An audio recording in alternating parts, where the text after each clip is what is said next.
and welcome to this conversation with Akanksha, who is my student, mentee. I'm very proud to say that she has cleared the UPSC exam with 205 rank and she's been selected into the IAS. Yes. And that is a phenomenal achievement. And you've had quite a journey. I have been seeing your essays and your answers for a while, at least for a year and a half. Yes. And you've even taken some lectures. Yes, I attended some of the lectures that you conducted live on the app or on YouTube. Yeah, and you even conducted some lectures yourself, where you Yes. taught very well some geography. Yes, sir. I took classes for geography for your platform, and that was before the result for the mains came. Yes. For kind of the interview preparation, and it was a nice experience. Yeah, and when I read your essays, I don't know if you recall, but when we were in that group, I read your essays and I recommended everybody to read it because you were writing very well. Yes, sir. And though your answers were standing out very clearly. And I had also mentioned that your style of writing is academic. You know, nowadays sometimes I do show those same answers to students, and that's always a good template. So tell us, Akanksha, tell the whole UPSC community, tell the aspirant community, what do you really think works? What doesn't work? What is your opinion about this? How did it work for you? What to do? How do you get through this exam? Sir, I think UPSC exam, this is a standard exam, but I feel that the process, the journey is very different and distinct for everyone. I feel that no particular template, there's no particular strategy that would fit everyone, that anyone could emulate totally to clear this exam. There are multiple topper strategies, talks available. But in my opinion, what I can decipher from my journey is that it is very important to know oneself, know your strengths, weaknesses, style of studying, the approach towards the examination. Basically, your individuality has to stand out for you to devise a strategy that you can clear this exam, like, because you're not doing it for somebody else. Your background may be different, socio-economical condition may be different, your subjects, your graduation. So it is necessary for one to introspect first why they want to get into this field, Yeah. prepare for this examination, and once you have made that decision, then some self-introspection about what your journey would look like. Suppose whether you want to make notes or not make notes, what kind of optional are you comfortable with?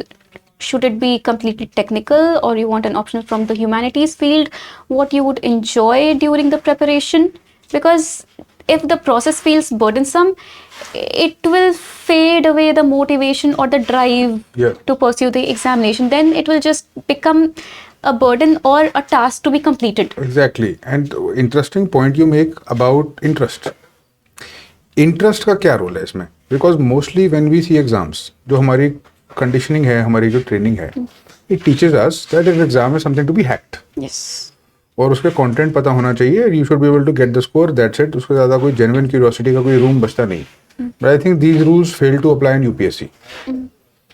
And what do you think about this interest, and what do you think about this enjoyment aspect? How did you create it for yourself in the preparation? So the exams like common entrance exams which are there for engineering or medicals, sure, they are exams just to be cleared to get a seat over there and then continue your professional journey. But this exam, this is a 3-stage exam. It is a journey. It is not an exam. There are multiple stages. So yes, a strategy should be one which is aimed at targeting the bullseye, hitting the bullseye. You do not have to beat around the bush. So when I talk about interest, I mean that you really have to enjoy the process. Whatever subject that we study, suppose it's history, economy, and that is why I feel that UPSC syllabus and the pattern is designed in such a way that it's not a completely factual paper, Yeah. be it the prelims paper or the mains paper. Even though it is an MCQ paper, the prelims paper is very conceptual. So for you to grasp the concepts, you need to understand, like really take interest in the subject and study multiple subjects at that.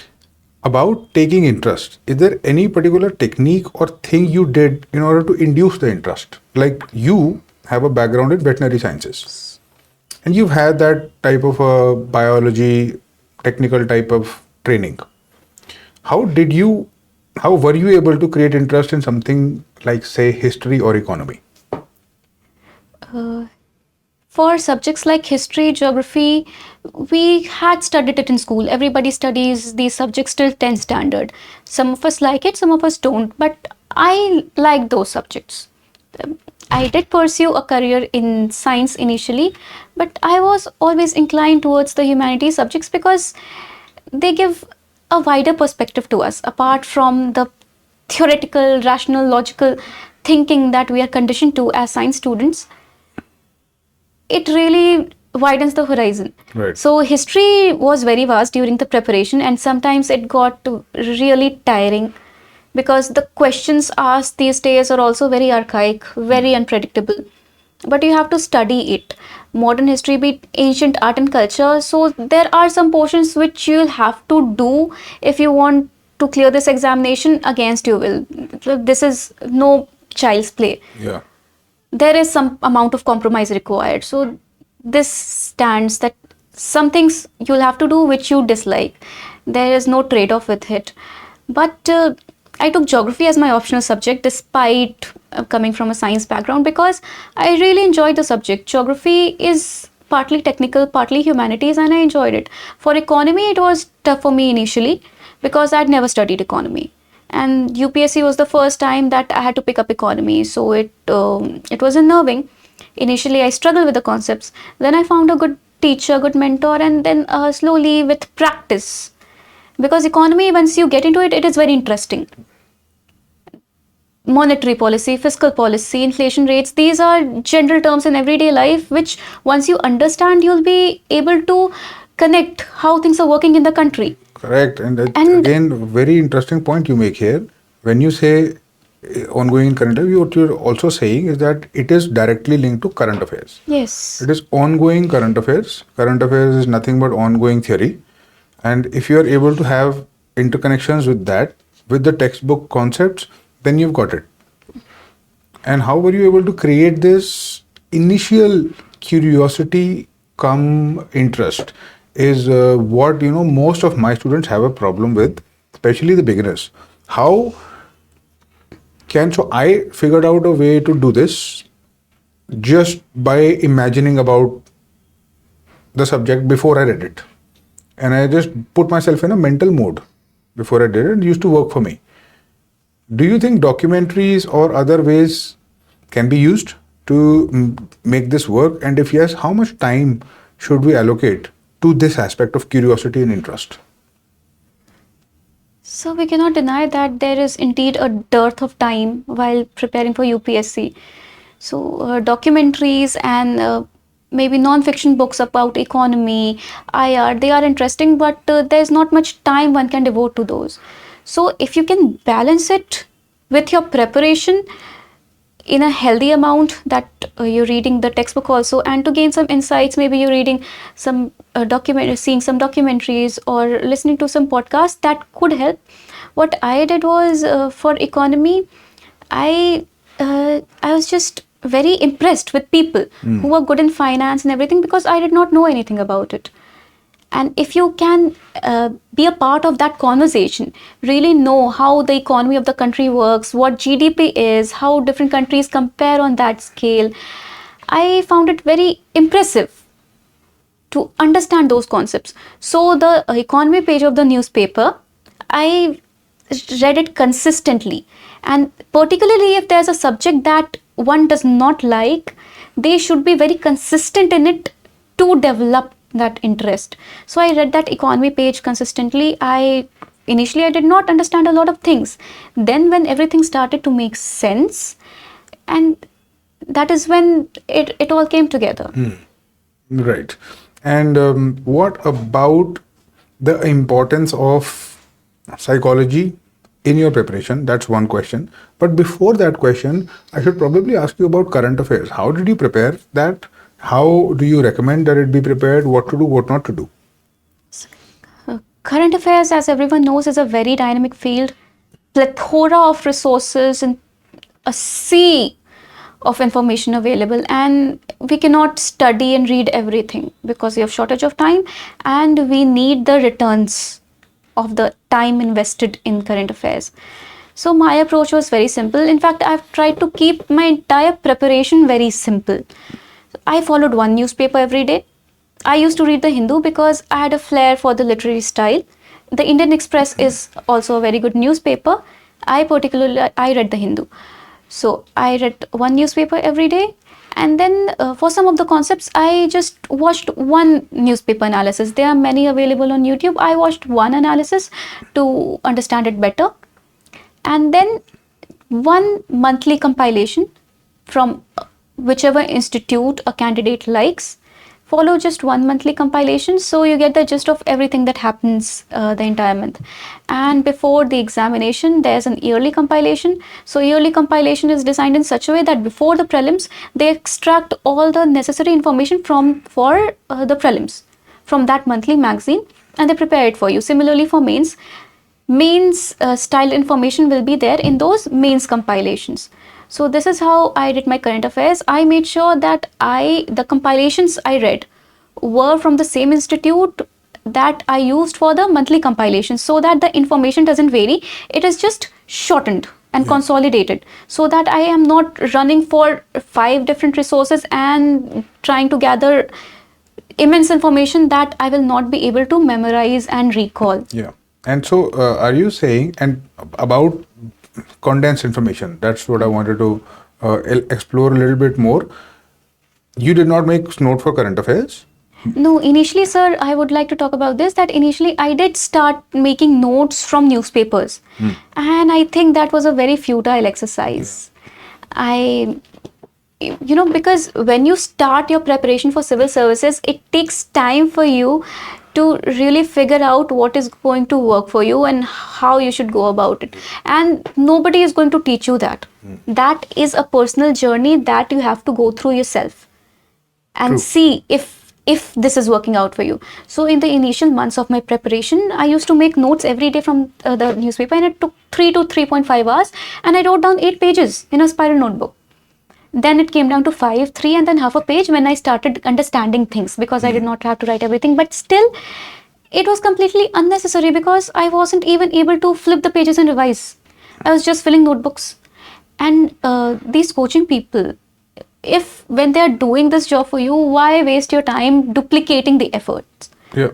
So what we need to do is smart work.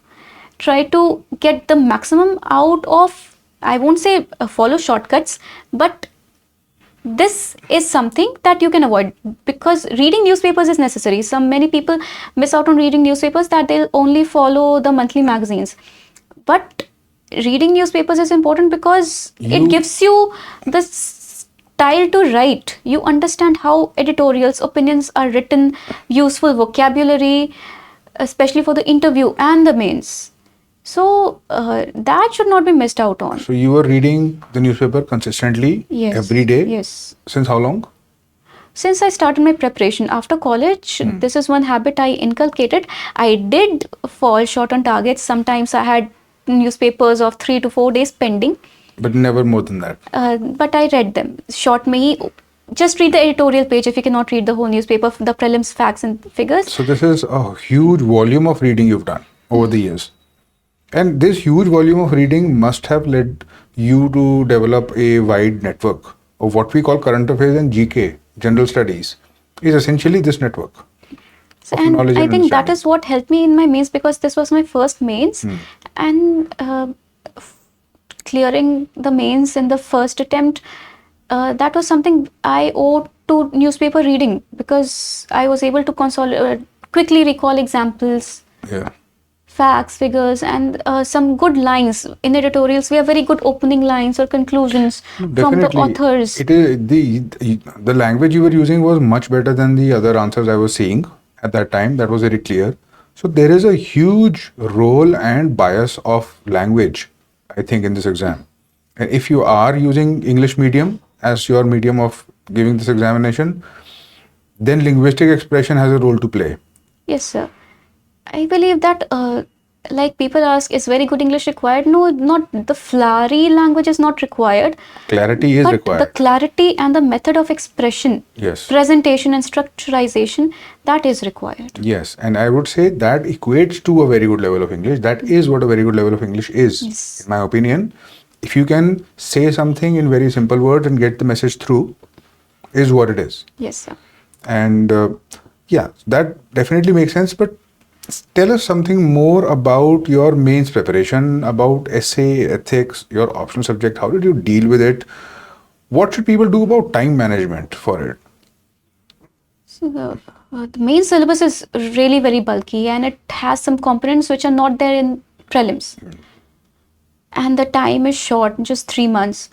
So papers like ethics, which is a whole 250 mark paper in itself, till I think before the previous mains, people were really underestimating that paper. Yeah.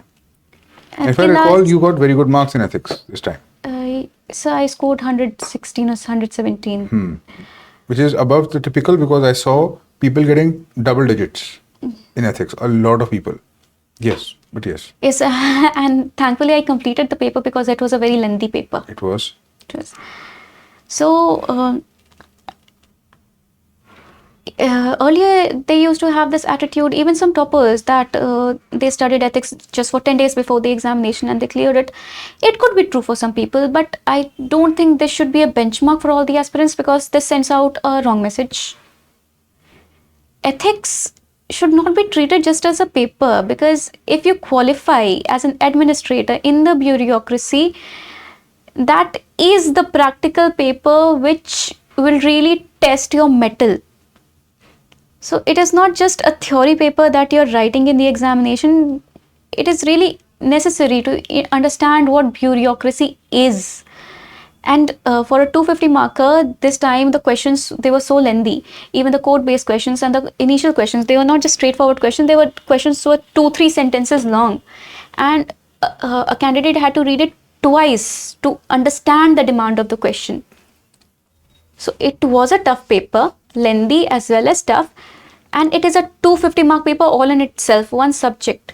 So one should ensure that before the prelims, at least one reading of ethics should be complete Absolutely. along with your notes, so that there's no undue shortage of time when you're preparing for mains. Because while we were also discussing during the mains, when we had the video calls, I heard some people say that they have not even started ethics, that they had not studied ethics before prelims. It's definitely underestimated. Definitely will take more prominence in the exam. And I'm not just saying that because I think that. Every country, every developing country, every developed country has a sort of ethical testing in place So in I order think to this recruit. is why they tweak the paper a little bit to give a taste to the aspirants that it is not as easy as they think it is. Surely. But I think they're completely to the point. They are directly testing people for the suitability. This is the most direct test of suitability, apart from the interview, Yes. of the whole thing. The other stuff, I truly. think, is just a filtering mechanism, Yeah. which may or may not be relevant after you join. But this is surely that aspect which is highly Especially relevant. the case studies. This time the case studies were really long, and because they were lengthy, they were complex too. Which is the case in real life. Yes. Which is how they actually are when you encounter them. So this is a direct testing of it, and the preparation, I can tell you, is not easy. So after having done this for 10 years, being in the service, having seen many of these case studies play out in real life, one. Two, it so happens, as coincidence would have it, that my subject was philosophy. I did psychology and philosophy as optional subjects and alternated. Philosophy is the parent branch for ethics, and the whole of ethics falls into something called value theory. And that content is not easy to consume. You have to understand fair amount of abstract principles to do that. Surely the code-based questions that are asked over there, they need some philosophical writing, and along with it the essay paper also, they have all the topics are abstract topics now, philosophical topics. So the commission, it is not just testing for knowledge now, it is really testing one's personality and thought process as well. Yeah. This is surely becoming more of a psychometric test. That at least an element of your mental makeup is now being included in the exam. But tell us about your essay preparation. You were writing good essays since the outset, that I know. But you said that you were able to find a community online, and in that community, all you did was just read the essays of other people, compare it to yours, and you had this self-going, self-feedback process happening. How did that work? So for essays, I did not take any test series or did not do much because I had this flair for writing. I am from ICSE background, so that helped a lot. So I believe that the educational background you have, it does play a role in your Sure. preparation, in your professional journey. So I was thankful to my parents, privileged enough to have that kind of education, and so and I'm also a voracious reader, so I like that style of writing. So philosophical essays for me were not much of an issue after but I learned brainstorming from you. The first session on essays that I attended before writing my first ever essay for UPSC, I attended your session where you taught us how to break down the essay. Like take the 2-3 keywords that are there, write down everything that you can, brainstorm on it for 10 to 15 minutes, write down all the words associated with it that you can think about, and then start to draw interconnections. Right. So that was the approach I followed, and then the steppy approach that link it with society, technology, polity, and Yeah, everything. yeah. That was the approach I followed, but I had my own writing style. So I chose some few topics that you gave, and there was also a test that you conducted, and some topics from the previous year papers. I wrote a few essays. I forwarded it to you sometimes for evaluation, and a lot of people used to post their essays Yes. on the group. So I read some of those, and some of them were really well written. I picked up phrases, some lines, some ideas from there, and that is the benefit of a community. Community. That because I was preparing alone. I was not in Delhi enrolled in any coaching. I did not have a group, so I needed that, and that was a very healthy community where there was not a lot of nonsense or chatter going on. It was just Yeah, and this is pure work. a very important topic because many of the viewers that are watching this are in the same situation. They will be, for the most part, in this journey alone. Some people will travel to Delhi, although I do not frankly understand how anybody can even prepare in all that hustle. But people do it, and it's fine because it has its merit, perhaps. But most people are confined to being alone, and I think that is a problem with online education as a whole set. Yes. And to some extent, I think it can be solved by communities, but healthy ones, like you said. Yes, sir. Because it was a small community, it was productive. And there was no apprehension in sharing our doubts and fears. And people there, we helped each other actually. So, how it helped me psychologically was because I was preparing alone. Sometimes when I would go through self-doubt in a subject or any particular thing, and you clearly express it on the community, when anyone would express it, everybody would be understanding. And it would feel that, yeah, you're not in this alone. That There are is people true. feeling the same way as you do. So it's not only you. And then we would help each other come out of it, overcome it as well. I All the think- fear and anxiety before the exam, before the results, even on the day of the paper.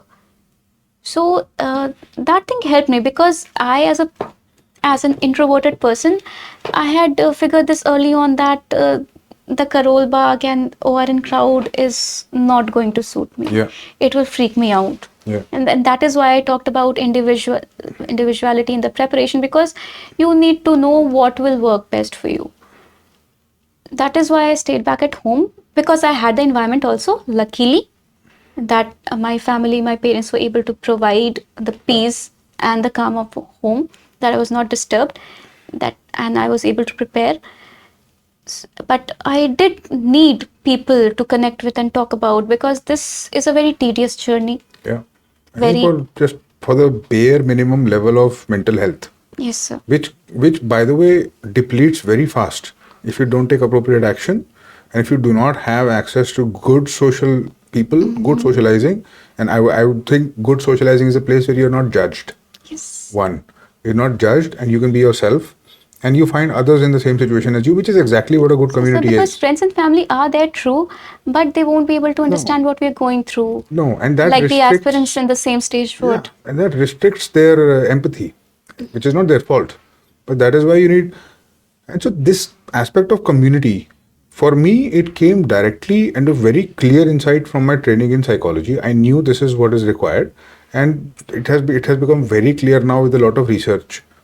People who have healthy social relationships live longer, perform better. It's as simple as that. If you have healthy social relationships, you will be happier and smarter both. Which I think is something sorely lacking in the UPSC arena. I did not have it, and I think I suffered unnecessarily because of it. So this is one thing which I look forward to solve, and where it seems to have worked, and I think that it will continue to work more. What else do you think is missing, which we can help people with, that we can tell them about now that we're having this conversation? So, like you talked about the psychology, I feel that the major change, the major shift which I made in my first and my second attempt was psychological. Before my first attempt, I was very unnerved. I was terrified of sitting in the prelims because I felt that my preparation was insufficient. Maybe I had made the wrong choice. Uh, I had when I had taken this decision, like every other aspirant, I was very excited, very enthusiastic. But when slowly, when you step deeper into this field, you begin to realize the scale of it, the competition that you're going to face, and you some at some point one becomes frightened Yeah. because of it. You feel very minuscule in the sea of aspirants, everyone that is there, and it feels like everybody is working hard, everybody is doing it, but there are only going to be few victors and a lot of losers. So So tell us about that visualization process you had, and also how you used psychology in order to shift gears from the first and the second attempt. You had mentioned before in our conversation that you basically gave up the thought of getting the result and you started to enjoy the journey. What was that about? so during in the first attempt, I did not clear the prelims due to a number of factors. Um but by the time that I sat in the prelims, I had changed a lot about my perception about the exam, about life, and everything in general. So I did not sulk for a lot of days. I was disappointed, yes, but I had understood that this is going to be a journey. This might be a pit stop, but this is going to be a long journey. So expecting results soon, it will only make me disheartened. So for this process to yield the maximum to me, for it to be a fruitful phase in my life, I need to dive into it without expecting results. Like expecting good results, yes, but not being fixated on the results. Working Yes. towards it, But you were visualizing the success. yes. You were visualizing going to Labasana, etc. Yes, so I I did manifest it because I had my eyes set on the target. Going to Labasana, getting my name in the holy PDF, but the cycle of uncertainty that I used to go through before the first attempt, कि क्या होगा कि नहीं होगा, whether I'm capable enough for it. So I was not second doubting myself every day, questioning my capability every day. I was just putting in the efforts, doing the work, and I developed this practice of gratitude. Like every day before waking up, I really just when I opened my eyes, I would say thank you for everything that I have. It was at that time when I was feeling very dejected because 21 COVID was a very difficult time for a lot of people. All of us went through some or the other personal loss, and it was really a very tormenting time. So that period gave me the realization that I have a family, I have enough to eat, a roof over my head, so I have enough. Whatever else I do in life, that is privilege, that I have this opportunity for to do better in life, to maybe impact more people, go on a higher position, the aspirations that I want to achieve. But you were meditating during this period also. Yes, that is when I started meditating, So you because have. I was very disturbed. I was very disturbed. My mind was very scattered and I had problem concentrating. So I started meditating, and it made me very centered in due course of time. So this anxiety and panicking, I was very panicky before that. And that got curtailed to a large extent. With all I these became very practices. calm. I became a calm person. So that sounds like a huge change. Yes, You it had was. you had a huge So personality change. I call 2021 the year of my metamorphosis, because I really went from rock bottom to, when you hit rock bottom, there's only two ways. You can only go up because you're already at your worst. So I was devising, trying to find ways to come out of that abyss, to better myself, and I really worked on myself. And because I worked on myself, my psychology, my perception, things started to change. I was also studying, putting in a lot of work hours every day, and so it helped So you're saying that streamline that there is preparation. a combination of 4 or 5 techniques from psychology that you've used, which have you had a drastic major impact. Would you say that? Yes. You already mentioned manifestation, visualization, meditation, gratitude. Gratitude. You've used all of these extensively, and these have led to that personality change that you. Yes, because in 2022, everything, it just seemed to fall into place with a very good timeline. Yeah, things just click. Because I could not clear the prelims in the first attempt. I gave myself just 1 day to be sad about it. In the evening, I sat down with a friend, charted a new schedule, and from the next day, I just began following that. Again, follow. Tell us something. What would you like to say to the fellow female aspirants, to the women out there? Because I think they face a different set of challenges. Yes. What advice do you have for them? What is the message you would like to convey to them?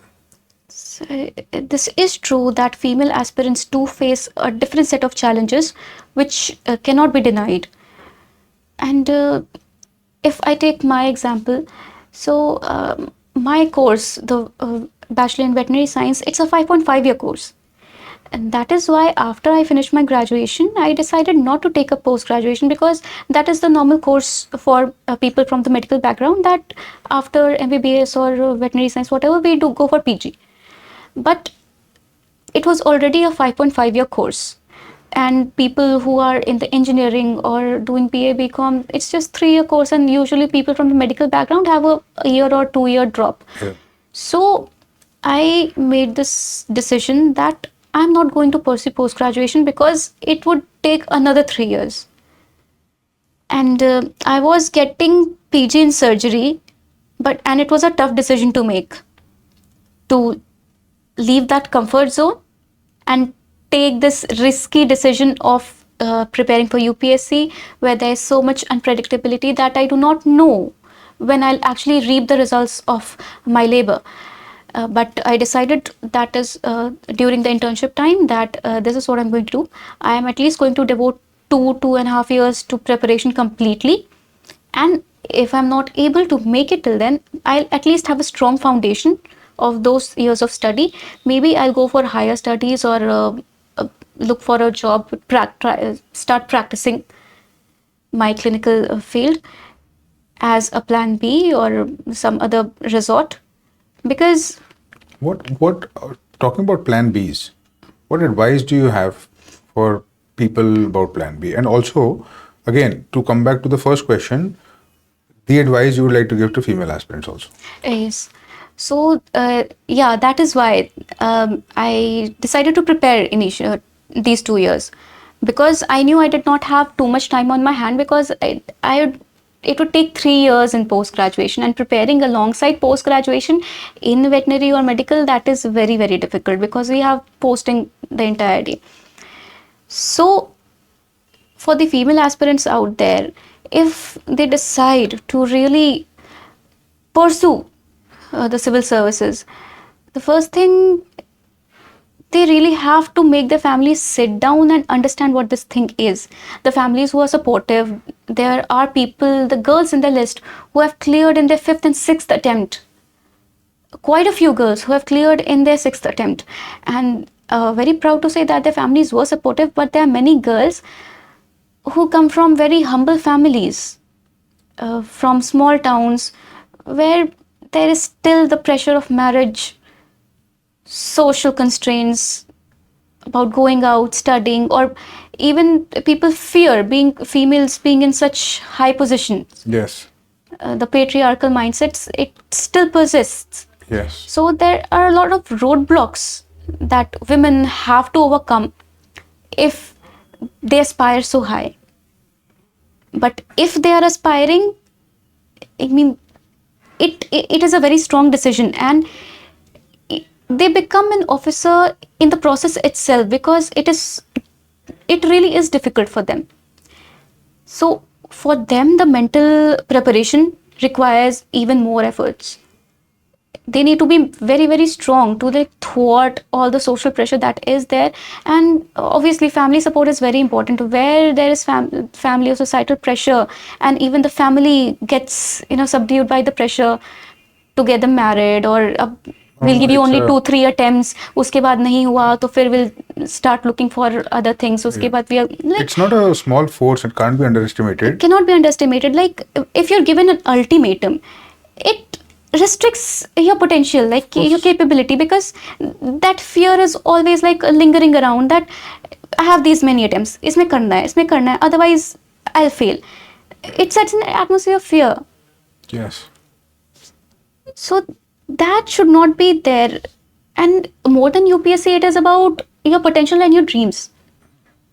You can get married, you can have a family. It is not like the old times. And if a girl has the potential, I think it is very, very wrong to curb that because of societal and familial pressure. Even if she is, God forbid, not able to clear UPSC, she will have the knowledge, she will have the exposure to do well in some other field. At least she'll not regret that she was not able to do it because she was not given the opportunity to. So there's no Nobody question should be about that. denied the opportunity to pursue Not their just the dreams. opportunity, the enabling environment to avail that opportunity. That includes the setup, it includes the environment, it includes the emotional support of not having a sword hanging over your head. Yes. Because if you do that, then the whole promise of equal opportunity is just a farce. Because you can give anybody a good study room, but you can't give them mind space. That mind space is something that a family creates, other people create. Either they create it or they destroy it. It needs to be created and nurtured, which is not easy to do. And that is something only family, only parents can do. And I'm also very grateful to my parents that they never had any condition about this. Yeah. And Even what when I about- did not clear in my first attempt, they were the ones to say that this was just your first attempt. There's still time. Why are you worried? Yeah.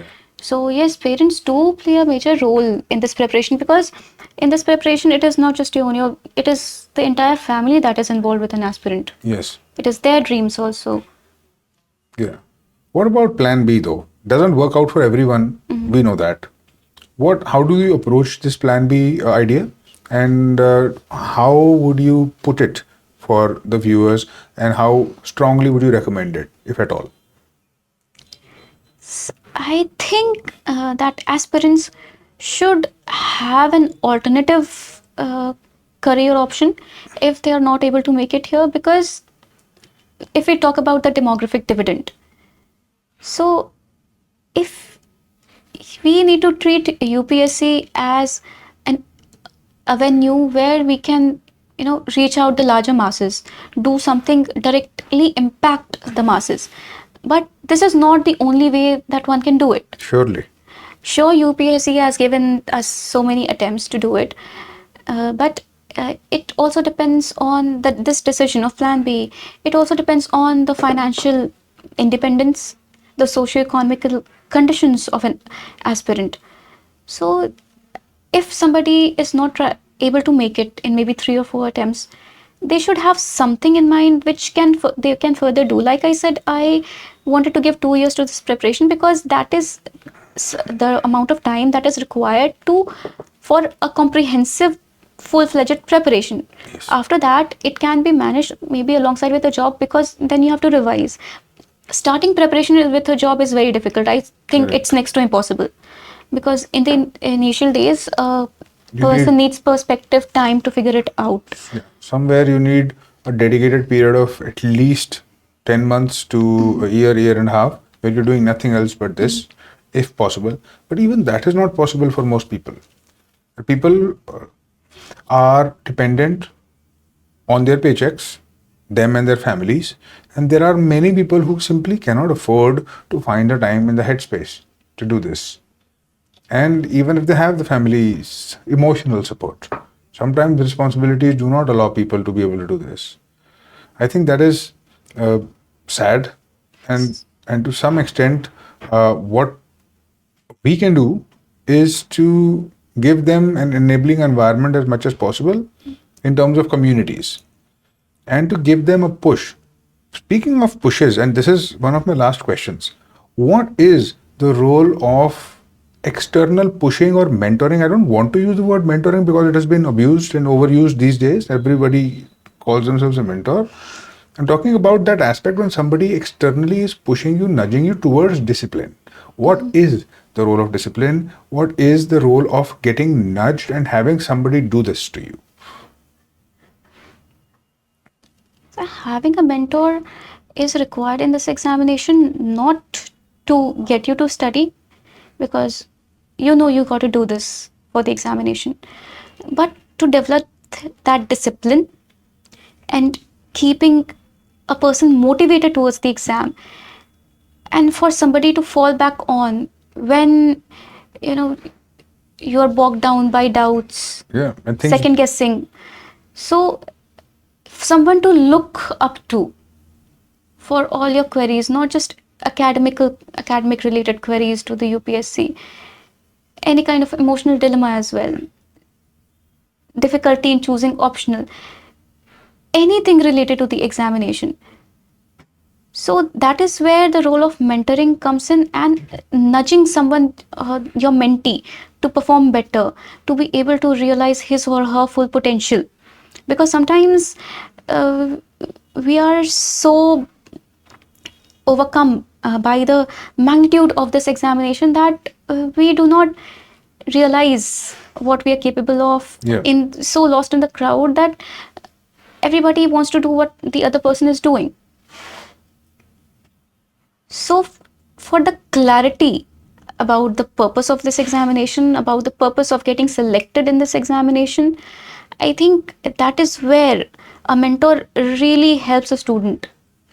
Because the peers around us, we are all in the same boat. To me, We can it help each- sounds, like the way you describe it and what I have experienced is that the whole word of mentorship should be replaced. I think it's guardianship. It is the work of a therapist. The way I see it, this is what a good therapist will do. They will not judge. They will withhold judgment. They are trained to do that. They will give that person the space to express themselves. What they will do is, hopefully, intelligently figure out what this person really wants. Have them meet those needs in healthy ways and find the true potential and try and light that spark again and again. Yes. Sooner or later, sometimes the spark is lit. Then the job is done. Then it's basically just hand holding and support. Like you said, in 2021, something must have lit the spark in you. Yes. For some reason, something flipped.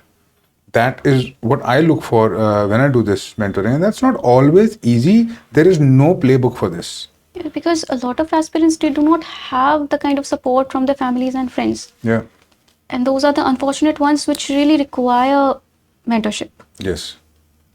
And I think now the way I see it, mentorship in UPSC or whatever we call is mentorship under that umbrella, part psychology, part sports, athletic training. In athletic training, a coach is supposed to drive performance of the whole team. They may have psychological problems, but he obviously train them physically also.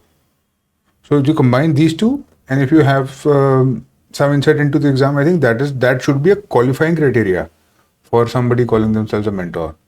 And I think below that, because there is a very thin line between actual mental problems and mental stress which UPSC aspirants face. Many times that distinction is blurred. And I've seen actual cases of severe depression in people. And I think which really needs to be addressed.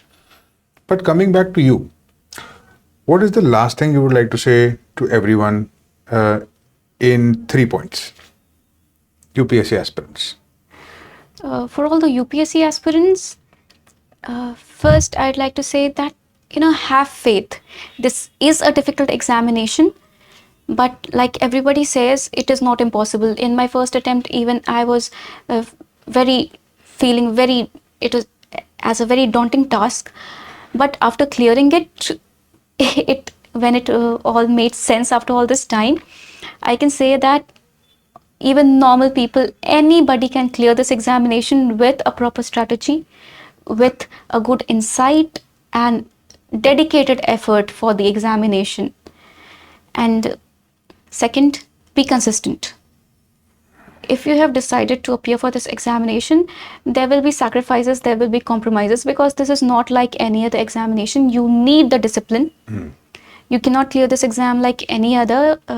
Your schedule, your life will be completely different. Right. And do not compare yourself with other people, because once an aspirant is involved in this preparation, we feel that we are stagnant until we have our name in the final PDF. Because until you clear the examination, no matter what stage you've reached, whether it's mains or interview, if you've not cleared, you're back to square one. True.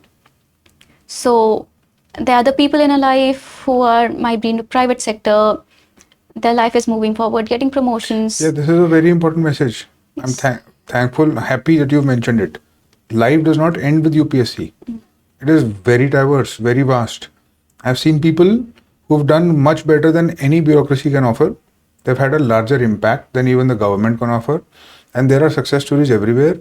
I think when you think about role models, we should add a few role models in our list. If you want to be a civil servant, the only role model you have are civil servants. Kiran Bedi will be one of them, perhaps, and various other important public figures, whatever you aspire to be. But you should have space for entrepreneurs in that list, Yes. And writers, and good directors, and creative people. Anybody who inspires you. Civil services, civil servants play a very important role in the mechanism, in the functioning of this country. But at the end of the day, everyone needs to realize that this is an exam, the toughest exam in the country. True, that is why all the glory, all the pride associated with it. But anyone who clears this exam has to realize that we are chosen through such a rigorous process for serving the greater community, which is not associated with any other profession. And that is why, because the responsibility that befalls on a civil servant, that you have to go through such a tough process. So that glorification is not required. A sense of responsibility is more important. Do not be lured by the superficial aspects of the services, the fame, the position, or the power that you'll be getting. Otherwise, this will lead to you not being satisfied with the kind of work that you're doing. If you're not able to really achieve the goals that you set for yourself when you started preparing, it will lead to dissatisfaction. And so that notion to give back to the community, serve the people, that is important. And that is why you should choose the services. Yeah. Every other aspect of the services is there. The respect, the power, it is there. But that is not the essence of the services. Surely. That is what the aspirants need to understand. In fact, that is the reason I've chosen to opt out of the services. The impact point of view, when I realized things can move much, much faster in organizations and in places and structures which are smaller, which move fast. They're designed to move fast. No bureaucracy I have seen is designed to move fast. And I've seen that they are designed to remain stable for the most part, to maintain status quo. And there are things which you don't want should change. You imagine, suppose somebody keeps on innovating with the way you fill your taxes. That not increase confusion every time? Suppose somebody started to innovate with the way you get your passport issued. Now that is a system which is stable and set. Those things you don't want to change. But most other things you need very fast change. So in any case, that is These days, fortunately, we have a lot of young people qualifying and people very well versed with technology who want the change, who are willing to bring about that change. I think the ivory tower approach is being shed every day as we speak. And that is what I hope for the future of the services. And that Yes. is what I hope to do Hopefully, yes. when I am finally commissioned. For sure. And I'm definitely expecting that you will do what you'll do and play your part in this transformation, which I'm sure will be a very, very positive, will have a positive outcome. But I can't say that it will be pain free for you because you will be swimming against the tide. But it is something that I expect that you will go through gracefully and you will make a positive impact. So surely I hope to do so. Thank you very much for the conversation. Thank you, sir, for inviting me here. It was a pleasure, and I hope that people who've listened to this have gained a bit of perspective, not only about the exam, but about life in general, about some of the things which Akanksha has said.